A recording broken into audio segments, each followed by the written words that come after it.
بسم اللہ الرحمن الرحیم. میں نے KHBR میں آرٹیکل پڑھا کہ جب لوگ سی لیول لیڈرشپ پہ آ جاتے ہیں اور فنکشنل لیڈر سے وہ آرگنائزیشنل لیڈر بن جاتے ہیں تو ان کو کیا چیلنجز فیس کرنے پڑتے ہیں.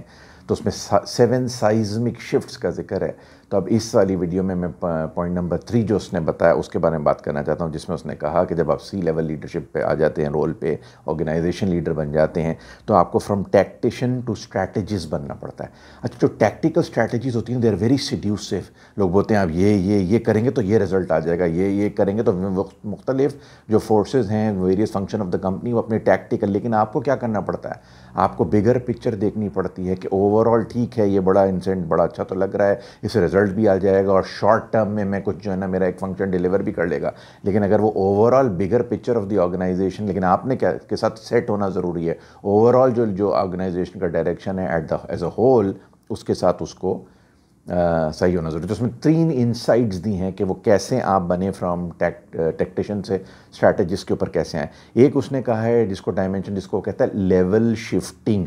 لیول شفٹنگ کا مطلب کیا ہے کہ کچھ جگہ آپ کو ڈیٹیل پہ فوکس کرنا پڑتا ہے اور کچھ جگہ آپ کو صرف بگر پکچر دیکھنا ہوتا ہے. تو ہر دفعہ اگر آپ ڈیٹیل میں پڑ جائیں گے تو دس ایبلٹی ٹو شفٹ کہ کہاں ڈیٹیل پہ فوکس کرنا ہے اور کہاں اتنا ڈیٹیل میں نہیں جانا، یہ ایکسپیرینس سے آتا ہے. This is important at this level. تو when I say level shifting, it is your ability of a leader کہ بہت زیادہ باگ ڈاؤن نہ ہو جائے ڈیٹیلز میں، اور جہاں اس کو ضرورت ہے ڈیٹیل میں کچھ جگہ جائے اور کچھ جگہ ڈیٹیل میں بالکل نہیں جائے اور بگر پکچر دیکھے.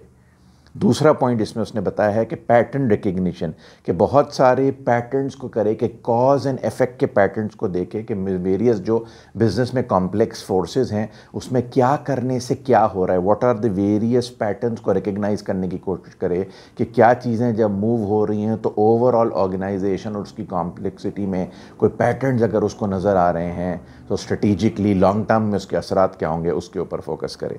اور پوائنٹ نمبر 3 یہ ہے کہ مینٹل اسٹیمولیشن. یہ بھی ایک بڑی کام کی بات ہے کہ آپ یہ بھی دیکھیں کہ آپ جو کچھ کام کر رہے ہیں at the organisation level, at the leadership level, اس کا جو ہے اس سے دوسرے لوگ کس طرح یور ایبلٹی ٹو پریڈکٹ کریں کہ what ever actions and decisions you as a leader is taking, تو اس سے جو فورسز اراؤنڈ ہیں انوائرمنٹ کے اندر ہیں، چاہے انٹرنل ٹو دی کمپنی ہو اور ایکسٹرنل ٹو دی کمپنی، تو وہ کیسے ریئیکٹ کریں گے against the actions you have taken.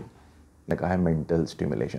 اور ایک اور بھی اس نے کام کی بات بتائی کہ بہت سارے جو ینگر لوگ ہوتے ہیں نا، کچھ لوگوں کی attention to detail is important, بہت اچھی ہوتی ہے، اس کو بڑا اپریشیٹ کیا جاتا ہے، بڑا ڈیٹیل اورینٹڈ ہے. اور کچھ لوگ ینگر ایج میں ان کی ڈیٹیل ٹو اٹینشن تو اچھی نہیں ہوتی، لیکن ان کا ویژن یا ان کی بگر پکچر کی ایبلٹی بڑی اچھی ہوتی ہے. تو ان کو ریپریمانڈ کر دیا جاتا ہے کریئر میں کہ بھائی نہیں، اس کو تو ڈیٹیل کا اندازہ نہیں ہے. جبکہ لیڈرشپ لیول پہ بعض دفعہ بگر پکچر دیکھنے کی عادت اور اٹینشن ٹو ڈیٹیلز کو اگنور کرنا بھی ضروری ہوتا ہے. تو یہ بھی اس آرٹیکل میں لکھا کہ ان لوگوں کو پروٹیکٹ کریں بعض دفعہ ینگسٹرز کو جو کہ وکٹم بن سکتے ہیں کہ بھائی اس کو ڈیٹیلنگ نہیں. جب یہ لیڈر بنیں گے تو ان کی جو ability to see the bigger picture ہے وہ کام آئے گی. تو HR people and the managers need to protect such people who have a good eye on seeing at the strategic level or at the bigger picture.